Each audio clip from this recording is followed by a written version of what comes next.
So, welcome back to the Blues Focus YouTube channel. Today I'm joined by Craig from Mansfield Matters. Afternoon, how you doing? You all right? Sorry about that. I should have given you some warning about that. Today we're just going to give like a basic sort of just general chat about one of our loan players we've loaned out to Mansfield, Ryan Stirk. A little bit talk about Mansfield as well, which I think we should start with, sort of judging on the fact that you're in the playoff final tomorrow. Yeah, can't wait. Really looking forward to it. It's been a ridiculously busy few days. So for context with the headset, I actually commentate for our local commercial radio station. So this is what I use on a match day. Had it plugged in because we've been doing sort of like pre-recorded interviews and getting all our content sorted all morning. Been on various different media outlets. It's been absolutely non-stop, and it's absolutely ridiculous. Really looking forward to it tomorrow. Can't wait to get down to Wembley. To be honest, I actually can't wait for it to be over now. We've had so much sort of build up and so much stuff to do. I'm ready for a rest. Are you feeling optimistic for it tomorrow? Yeah, very, because Mansfield, we've come from after 14 games being second bottom of the league. So to get into seventh place into the playoffs has been ridiculous. We were as high as third at one point, but we didn't really have the momentum to stay there. But to finish in the playoffs all the same has been great. You know, we've had a nice little run of form. We've just beaten Northampton in both games over the two legs, who fell out of the automatic promotion places by virtue of the fact of Bristol Rovers scoring 7 at Scunthorpe, which is ridiculous. Absolutely ridiculous. Yeah.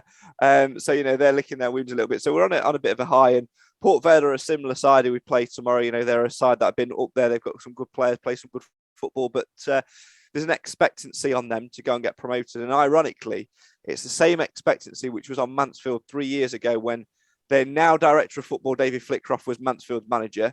And, you know, one of their players, Mal Benning, or Sir Mal Benning, to give him his full title, was in the Stag squad. So there's a lot of expectation for them to go on and do it. And there's no expectation on us whatsoever, which I think just makes it even more easier. Or, well, not easier, that's probably the wrong word to use, but when you take away that expectation, it makes things, it does sort of, it gives you that space to breathe and sort of just play your natural game. How many do you think you'll be taking down tomorrow? Has there been like a number released or anything?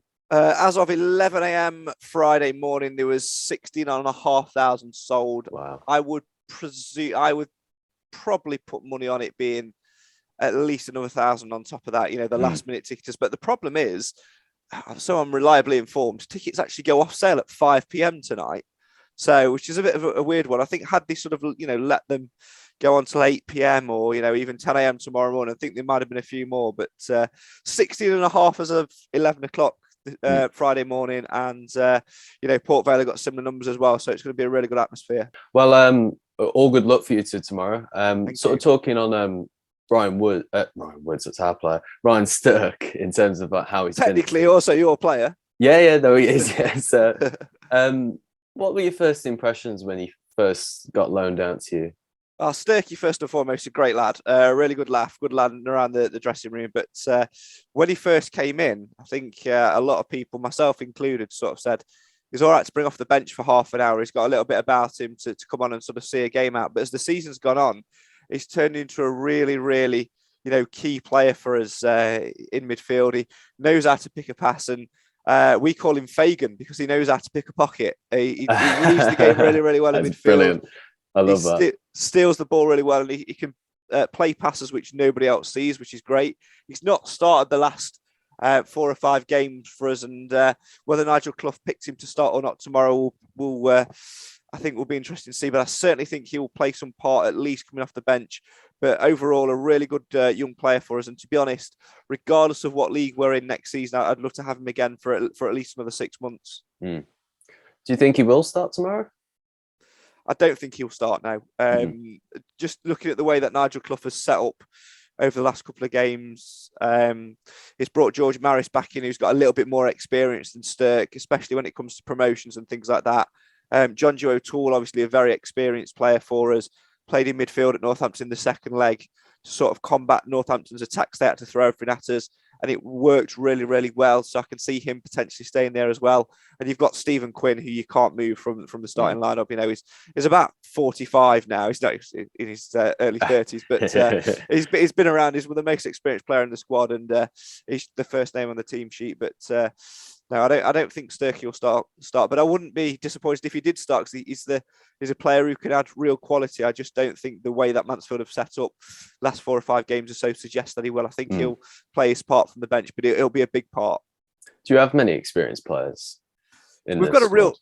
yeah, it's a real mixed bag, to be fair. We've got the young lads like Stirky and Nathan Bishop, the goalkeeper. It's only really his first full season starting games. Got another couple of younger lads as well, but it is backed up by a lot of experience. We've got James Perch now, who's back for us, who at one point in the season nearly had to end his career with a fractured skull. John Joe O'Toole, Stephen Quinn, who I mentioned, Jordan Bowery, Elliot Hewitt, Stephen McLaughlin, all experienced key figures, and there's a nice little balance within the squad. And actually, when I look through the players that have got playoff experience, quite a few of them have as well. So that's going to come into contention tomorrow as well. Well, obviously, having like Clough as your manager, I think that would be like the proper sort of like the experience and like knowing like how to get through a final, particularly. I suppose like how's sort of Stirk sort of fit in this season, in what formation and position wise?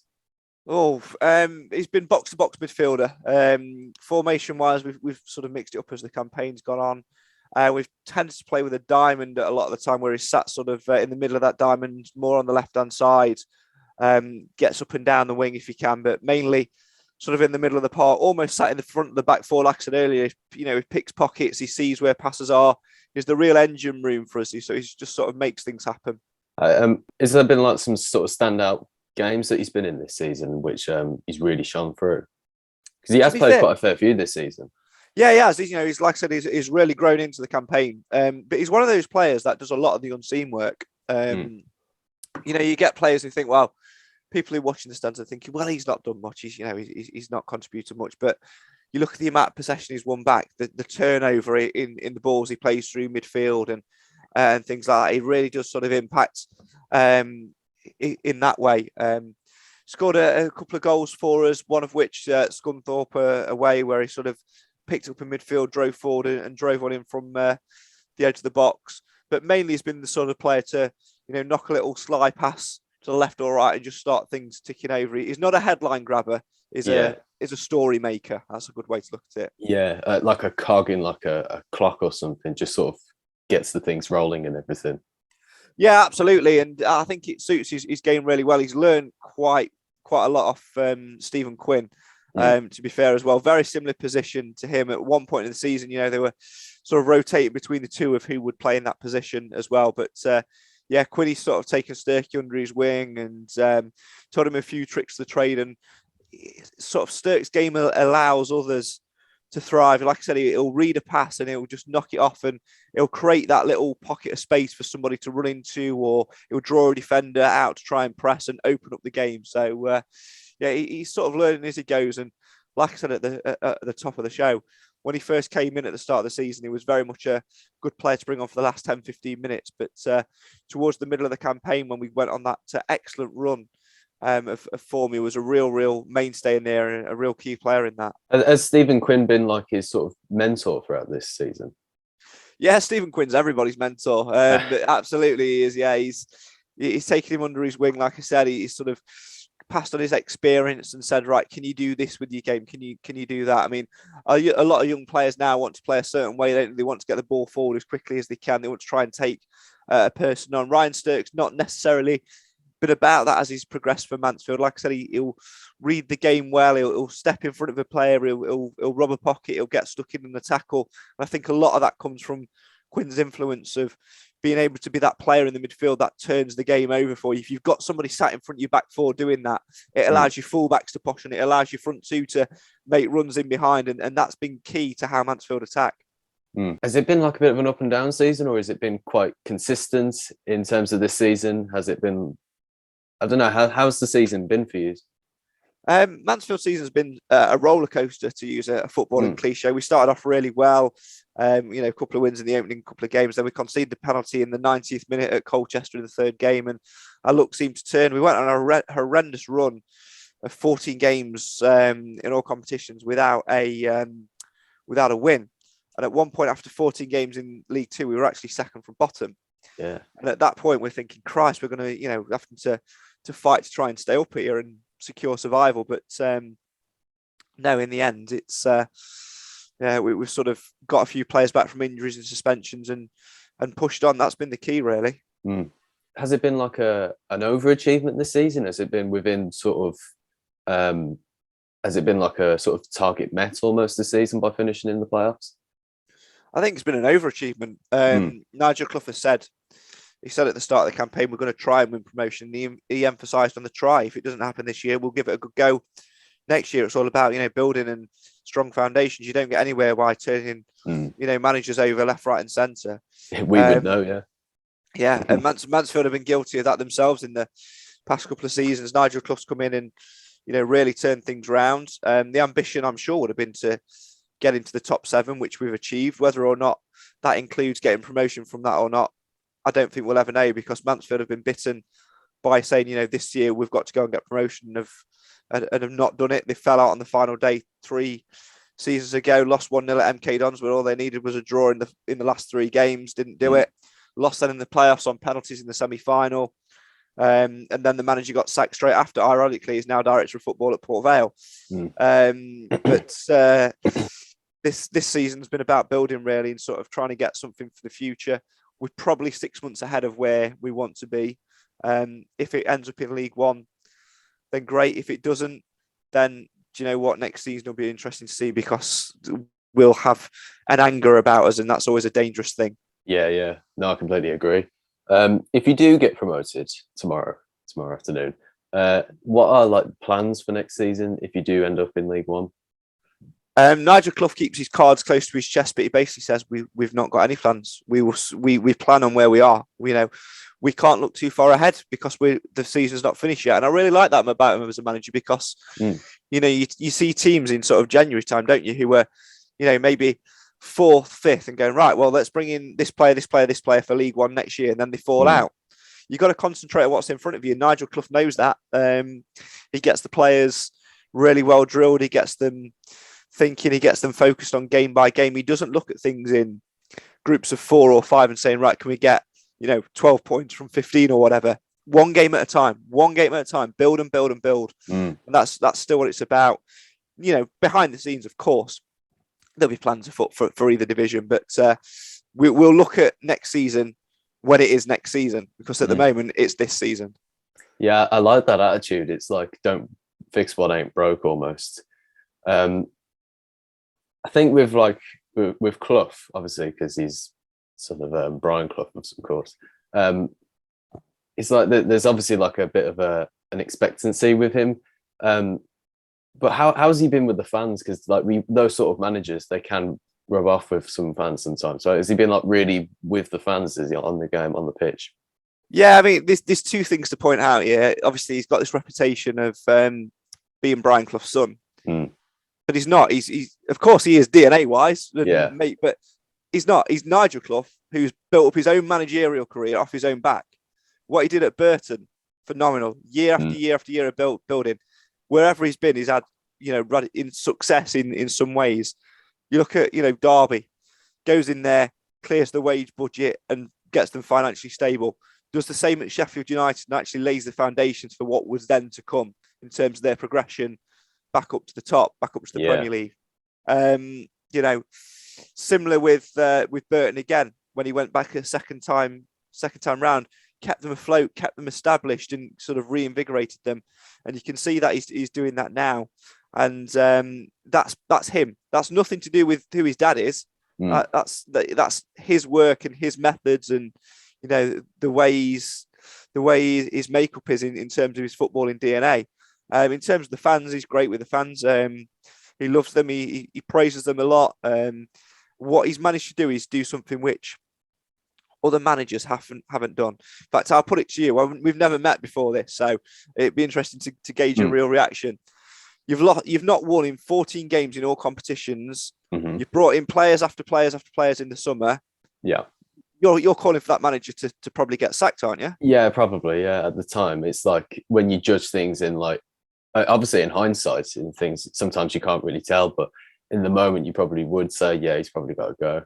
Yeah, and when that happened with Mansfield, when they went 14 games without a win, there was no calls for Nigel Clough to get sacked. And that tells you a lot about his relationship with the fans. They can see that he'd come in to build a project. They could see that he'd come in to do things longer term, and that patience has been rewarded. The fans all season have been great. The gates have gone up and up and up. Like I said earlier, 16,500 as of 11 a.m. on Friday were sold. There'll probably be 17,500 Stags fans there tomorrow. The home attendance has been the best in years, had the best home form we've had in years as well. And that's all due to Clough getting people in and, selling them the dream, if you like. Yeah. Has it been like a proper great atmosphere at home this season? Phenomenal. I mean, a lot of it, I think, comes down to the back end of the pandemic. Everybody hated last season. Terrible season last season. You not find one supporter who went, you know what, I enjoyed that. Yeah, talking out the backside. No one enjoyed that. Completely agree. Nobody enjoyed watching it on iFollow or whatever. Not one person. Dreadful. And that a lot of that comes to, because people and fans can be back together, there's a collective. And what's sort of happened is we've been on this trajectory of the football at home has been good, and that's got more fans in. And we've got this block of singers, Q block, in the top far corner, create noise after noise after noise. And as the season's gone on, that's transferred away from home. And it's that snowball effect, isn't it? That really builds. And that's been the key massively thing. Helps it, yeah. Yeah. In terms of in terms of finance for the club, how would that sort of relate? Because obviously there can be teams that are playing really well and they can have really bad off-field finance. So is it all, from what you've gathered, what you know, is it all sort of stable in the current situation? A lot of people from the outside look at Mansfield and look at John and Carol and Radford, the owners, and go, well, they're just pumping money in every single season. They're buying players left, right, and centre. They must have the best budget. Not true.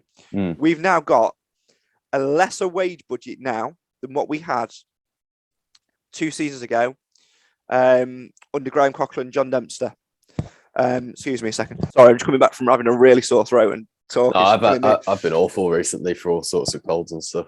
And I don't know. I'm going to get through commentary tomorrow, which will be fun. But anyway, So what was I saying?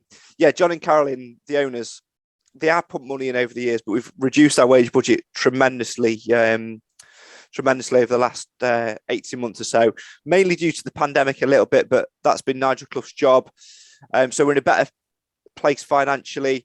We've sold players that weren't bringing in football, that weren't getting football, or who were sitting on big wages, and utilised the loan market a little bit. The likes of Stirk. We've got Matty Longstaff from Newcastle as well. Nathan Bishop on loan from Manchester United. We won't be paying the full cost of those wages. We've built up really good relationships with people, and financially we are in a very good place. And I don't know in terms of actual numbers, breaking even or not, but I just know that the work that's been done behind the scenes has set us up to be in a good place. I mean, that is the dream, really, to stay all stable in finance. So touching back on Ryan Stirk. I'm so used to saying his bloody name, mainly because I'm moaning at him most of the time.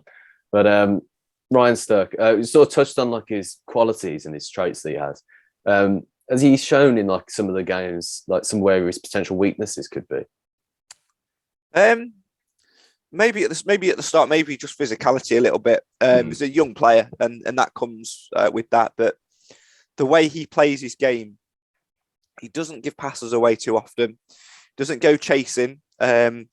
Sometimes he'll maybe read a pass too early and get caught, but a lot of it comes through Stephen Quinn sort of having that arm around him, and those weaknesses, the physicality, the fitness. He's worked on that and he's improved. I know how you said that Stephen Quinn's kind of like everybody's role model, but is there do players have particular players who sort of more experienced players who sort of look out for one another? Not really, not at Mansfield. I think we're just one unit. I think that's what's special about us, really. There's no cliques. Sometimes in squads you can tell, can't you, that there's a certain group of players who are distant from another. Not with Mansfield. Anyone can hang out with anyone. Anyone's friendly with anyone. We've got players that play in multiple positions, which helps as well. We've not just got, we've not got 8 centre halves. We've not got 8 fullbacks. We've got players that can play in numerous positions, and I think that helps. And it's that unity of the squad. Anyone can walk into that dressing room and feel a part of it and be mentored by anyone, really. So in terms of tomorrow, how do you go about with the game? Is it still the same plan? Is it still like, do you sort of throw a spanner in the works and try and go for it or something? Is that something that Clough would do? That's me at 4 o'clock. Yeah. No, to be fair, Northampton away, we knew they were going to come out and throw the kitchen sinkers. And he puts in a real defensive shape, defensive team. We essentially play 10 at the back and just shut up shop, but it works really, really well. We play a 4-2-3-1 and just completely shut off the midfield. And but we play with two holding defensive midfielders, experienced holding defensive midfielders. So we almost play with 6 at the back when they're at us. I don't think he'll do that against Port Vale. I think we'll revert back to playing 4-3-3 and playing on the front foot. But it's a final. Anything can happen. I think the key thing is get through the first 15 minutes at 0-0. And then the best way to look at it is take it off 10 minutes by 10 minutes. Because before you know it, you've played 25 minutes. Before you know it, you've played 35 minutes. Then it's half time.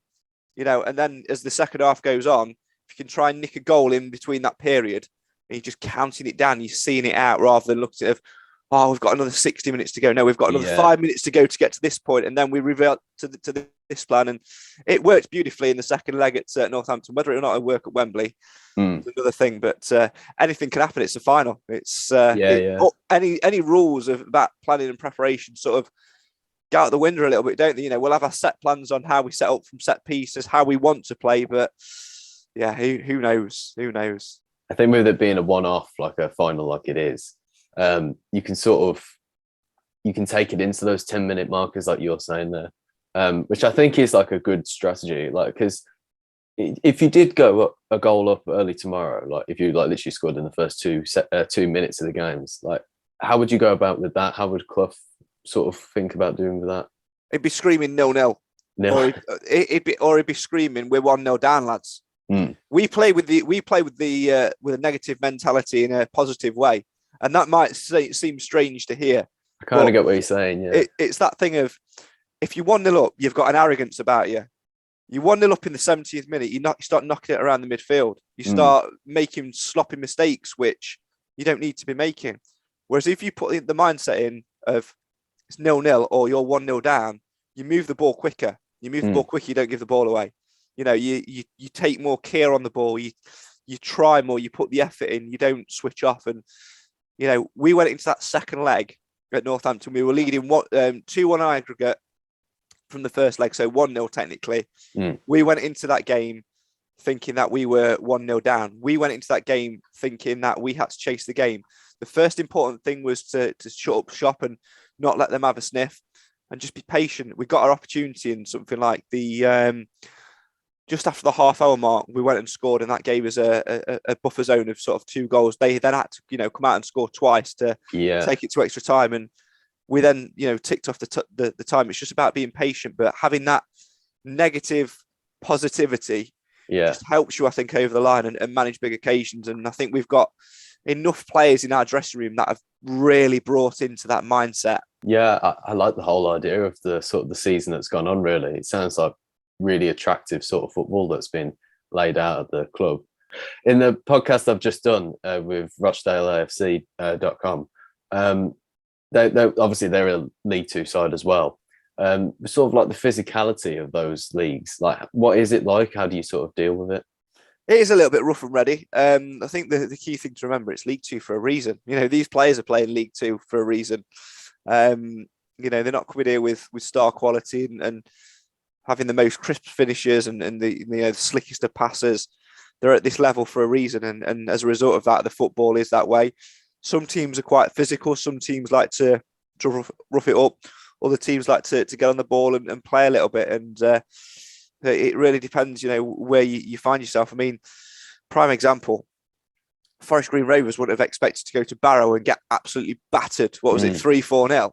Yeah, it's a surprise. I remember watching that come through on the scores, actually. And, there are so many examples of that in League Two this year where the styles just don't contrast. You've got to be adaptable and be ready for anything, I think. I think that shows with kind of how your form's gone as well, isn't it? With the up and down sort of things. starting the season very well, dropping off to second bottom, was it at that point where you said, Yeah. and then coming back to the playoffs. Mm. I think that is kind of the things with like it just football league sort of football, like in the Championship, it goes all the way down to League Two as well. One last thing with Ryan Stirk, his overall ability or his overall performance. Where do you think the sort of the level he could play at? He needs another year, League One, League Two. I think he'd be capable of playing at League One, but I think he'd have to be managed in the right way, i.e. would need regular, consistent game time, but he'd need somebody, that's going to be there to mentor him through a game and see him through. He'd easily walk into any League Two side, too good for the National League. Probably could play,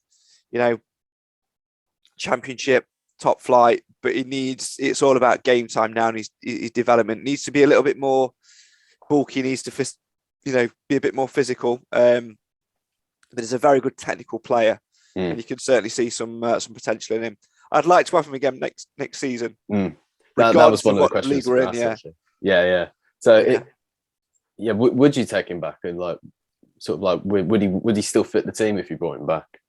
Yeah, I think he would. I think Nigel Clough will try and keep this squad together regardless of what division we're in. I think we're capable of keeping, competing at League One with the right additions in the right areas. Maybe a few more players up front in terms of natural goal scorers. We don't really have a fox in the box. Top scorer at Oates is on 12, scores bangers every week. He doesn't score tap-ins. We need somebody that can finish. The reason we've not gone up in automatics is we've not been good enough in terms of being in front of goal. We've only outscored an opponent by more than 2 goals on one occasion, which says a lot about how we are. We've had a few defensive problems, but that's got a lot better now. I think, Stirk very much fits into that. I think we'll see him play a part tomorrow. May even get an assist or get a cheeky little goal. He's certainly capable of it. I think he'd be a very good fit. I think looking at his body language and how he's grown as a person as well, I think he'd probably say that Mansfield's been a good fit for him as well. So hopefully we can see where that goes over the course of the season. I've got one last question for you. It's a big one. What makes you love Mansfield Town so much? Because Mansfield Matters. It's as simple as that. That's why we call the podcast Mansfield Matters. I first started watching Mansfield. I hated football when I was a kid. I was talking about 8, 9, 10. Yeah, couldn't stand it. Wasn't interested whatsoever. Got bullied when I was at school. Ginger hair, Deirdre Barlow glasses, short temper. It was a recipe for disaster. Got taken along to a Stags game 2001, 2002 season. And just, I don't know, something just clicked. I really, really enjoyed it. Saw the goalkeeper make a brilliant save and thought, right, I want to be that guy. So then I would volunteer to go in goal, like when I was playing with my small group of mates and whatever, and sort of grew from there, really. Never really been any good at football, and it was one sort of area of focus for me. And then 2009, 29th of September 2009, I went up to Barrow on a Tuesday night, which is about 4 hours on the coach. Wasn't going to go that day. Something sort of clicked inside me and said, yeah, do it. Got dragged over the wall at Barrow by the MD of the commercial radio station, who said, do you want to do some co-commentary with us tonight? One of the players has let us down. Said, yeah, I'd love to, because basically it's in that box over there, which is nice and dry, because it was a open air stand. I loved it. And from that moment, I sort of had an interest in media, really, and sort of have combined the two. I've been fortunate enough to, be a commentator this season back on that station where I've started, and get to finish that at Wembley tomorrow. That's a real proud moment for me and a real positive. But also, I've done it at a smaller station as well, locally, like a little community radio station. Back in 2013, in fact, 2011, I started with them in February. Ended up commentating on the FA Trophy final, which was at Wembley. So I've commentated there before. Didn't really appreciate it at the time. So I'm looking forward to tomorrow even more. Season after that, we got to the playoffs. Season after that, we got promoted. So I've managed to enjoy those memories. And since I've been doing the podcast and doing other bits and bobs, and really enjoyed it. And why I love Mansfield so much, it's because it gives me a purpose. Simple as that. As that. Is anybody in your family Mansfield Towns or anything? Yeah, my dad's a Mansfield fan, sort of on and off when he was a kid, and still goes to the occasional game now. But I don't think there's ever been anyone that's really been a complete diehard, you're going to be brought up, you are going to be a Mansfield fan, you're going to have a stag shirt from birth, that sort of thing. Never anything like that, more of a passing interest really, and mainly just sort of support them because I do. It sort of became our thing for a while, that we'd go and do, dad and lad or whatever. And it's sort of one of them really. But if I ever have kids in the future, then that mentality of you will be a Mansfield fan definitely will. That will start to come in. Yeah, I absolutely completely agree. Yeah. Fantastic. Yeah. So how long have you been a Mansfield fan for then? Is that like 20 odd years or something? Yeah, 20. It'll be 20 years this year. So wow. I went to games on and off in that promotion season, 01-02, and then started going every single week, and I mean every single week, home and away. 2003, 2004. Remember vividly getting chased out of school by the deputy head because I was going to an away game, getting chased through the village to the bus stop. We've all done it. We've all done it. Absolutely. And then, the 5 years that we're in the National League, I missed one game out of 5 years home and away. Wow. Last couple of years, last 4 seasons, I've not missed a game home and away. A couple of seasons before that, I was working as a producer at the radio station, so I didn't get to go to games, which sort of aligned with something else in my life as well. So didn't go to games then, but I went back for the final game of the season. I said to my colleague, I'm not being in that studio next season. I'm coming back here. And, if I wasn't doing the commentary at Wembley tomorrow, I'd be there as a fan. So, yeah, home and away, look forward to it. It revolves around my life. And, people can say to you, you're just stupid. But, people in this world, rightly or wrongly, do daft things. There are people out there that, take Class A drugs on a recreational basis, and that's what they do for fun. Well, this is my drug. And you know what? It ain't illegal. So deal me in. Fantastic. Well, all good luck tomorrow. I wish you the greatest of luck. It's been great to have you on the podcast here. Do you want to quickly shout out your socials or anything? Yeah, so if you want to follow us, we are at MTFC Matters on Facebook, Twitter, and I believe YouTube as well. We do live shows once a week, which will be coming to an end now. We've also got some sort of player interviews we do throughout the summer as well. So plenty of content out there. Come and follow us. And if you'll let us have Stirk again next season, we'll take him now.